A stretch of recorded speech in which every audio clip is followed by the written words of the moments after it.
India में अभी single रहना ट्रेंड बन गया है। हम वेस्टर्न कल्चर को ज़्यादा अप्लाई कर रहे हैं बिकॉज सोशल मीडिया भी वेस्टर्न कल्चर को ही दिखाता है। इसी की वजह से शादियों में डिले हो रहा है। क्या स्टैटिस्टिक्स है बाहर के कंट्रीज़ के हमारी कंट्री के साथ में? So, एक बहुत इंपॉर्टेंट स्टडी किया था JP मॉर्गन ने, जिसने बोला कि by year 2030 around 45% women who is in workforce will remain single and childless.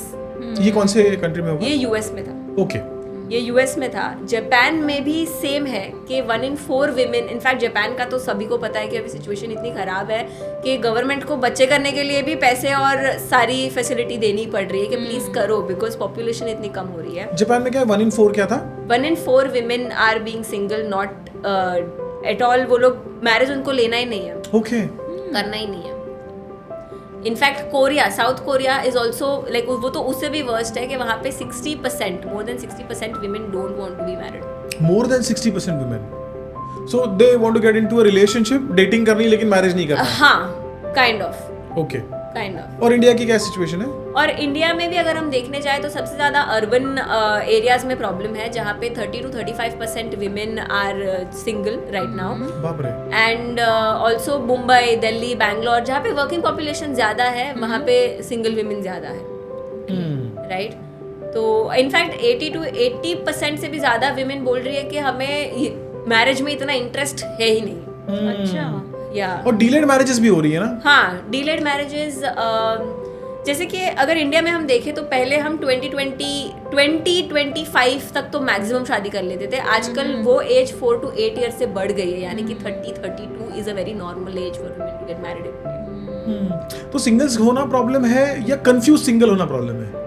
I think it's more about confusion, fear के मारे अगर आप सिंगल रह रहे हो तो वो ज्यादा बड़ा प्रॉब्लम है। अगर आप एक लॉजिकल डिसीजन ले रहे हो खुद के लिए, जान के कि अच्छा ये मुझे समझ आ रहा है कि इसमें ये चैलेंजेस है और ये अच्छी बात है, लेकिन फिर भी मुझे नहीं करना है, दैट्स ओके।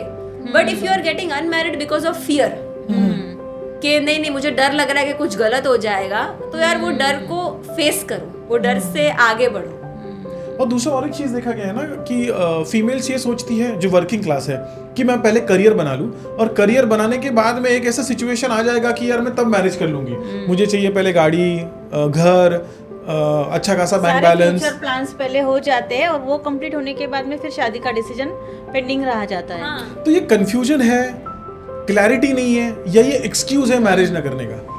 शायद ये हमारी अपब्रिंगिंग है, क्योंकि हमें बचपन से बताया गया है कि तुम्हें खुद की आइडेंटिटी रखनी है तो ही सुखी रहोगे। अच्छा, राइट। मुझे बचपन में बताया गया था मम्मी ने कि यार देखो पैसे नहीं कमाएगी ना तो हमारे जैसी हालत हो जाएगी, कोई भाव नहीं देगा। तो हम क्या करेंगे, हम पहले उसी को प्रायोरिटी देंगे जो हमें समझाया गया है, जो सिखाया गया है। क्योंकि जब हम मेन पे रिलाई कर रहे थे तो उसका फायदा नहीं हुआ, हमें वो नहीं मिला जो हमें चाहिए था। तो अगर मैं डिले कर रही हूँ खुद को सिर्फ इसके लिए कि यार मुझे शादी नहीं करनी, तो शायद एक्सक्यूज है, but this is more about identity rather than an excuse. दूसरा और एक बड़ा इशू होता है जो मैंने ऑब्जर्व किया है, वो है ट्रस्ट इशू, कि पास्ट में मेरे साथ में जो हुआ है वही फ्यूचर में होगा, ये अजम्पशन करके अपने आप को रोक लेना। करेक्ट। लोग बहुत बैगेज लेके चलते हैं, और वो ऐसा होता है कि हमें देखना चाहिए कि अगर मेरे साथ ही ये इंस्टेंसेस हो रहे हैं तो उसकी कॉमन लिंक मैं हूँ, तो something has to change inside of me.